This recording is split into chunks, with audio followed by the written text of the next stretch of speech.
8e etappe gaat verder in Maurik richting Ommeren. Maurik, gelegen tussen Tiel en Wijk bij Duurstede, kent een onzekere naamsoorsprong. Theorieën over Romeinse of Keltische wortels missen bewijs.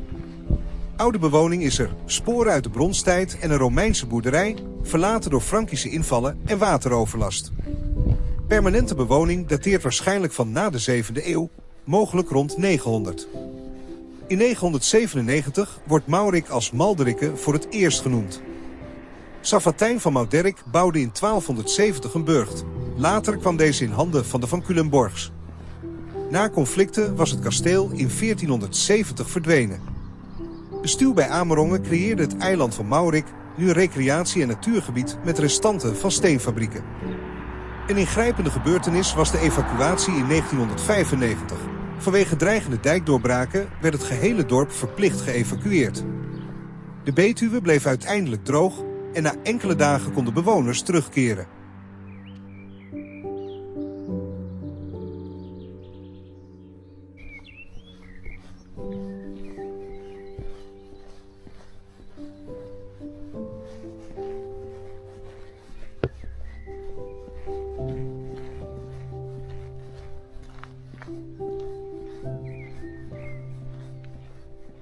Eck en Wiel, een dorp gevormd uit 2 historische kernen. Eck, al bekend sinds 1288, dankt zijn naam aan het Oud-Nederlandse Eki, wat wagenspoor betekent, een verwijzing naar een oude Rijnroute. In 1288 werd Eck zelfs tot heerlijkheid verheven. Wiel, voor het eerst genoemd in 1347, duidt op een oude dijkdoorbraak.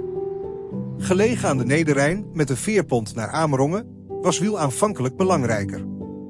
De namen en hun betekenis getuigen nog steeds van een unieke ontstaansgeschiedenis.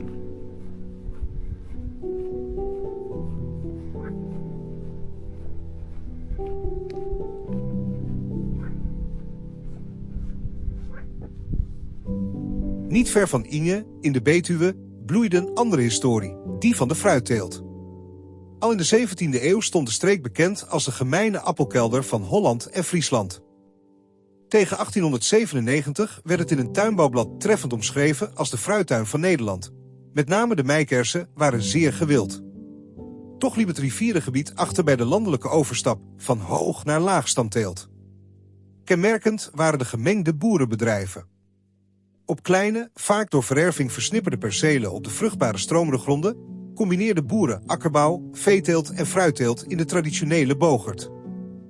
Omdat pacht vaak per jaar ging, was investeren in landverbetering voor moderne teelt minder lonend, waardoor fruitteelt lang iets voor erbij bleef. Desondanks ontstonden in de 19e eeuw initiatieven ter verbetering.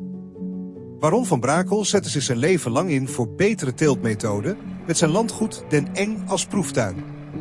Pomologische verenigingen, zoals die in Tiel vanaf 1897, streefden naar rasverbetering en scholing.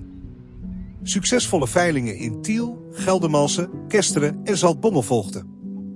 Het aantal tuinbouwscholen nam toe en via publicaties als het Betuws Tuinbouwblad bleven telers geïnformeerd. De grootschalige ruilverkavelingen tussen 1940 en 1990 brachten een keerpunt.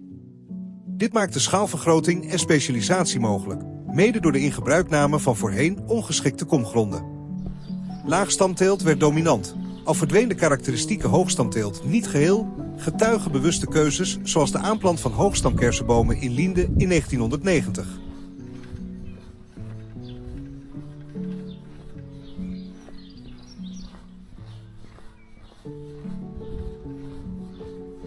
De geschiedenis van Inge is onlosmakelijk verbonden met de commanderie van Sint-Jan, waarvan de eerste vermelding teruggaat tot het jaar 1317.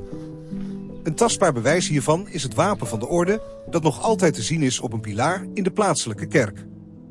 Dit bedehuis, een stille getuige van eeuwen, onderging in de jaren 90 van de vorige eeuw een uitgebreide restauratie.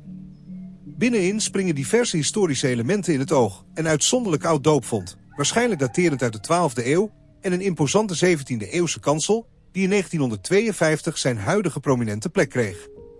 Verschillende schilderingen sieren de kerk, waaronder een afbeelding van Sint Michael naast de preekstoel en decoraties op de triomfboog.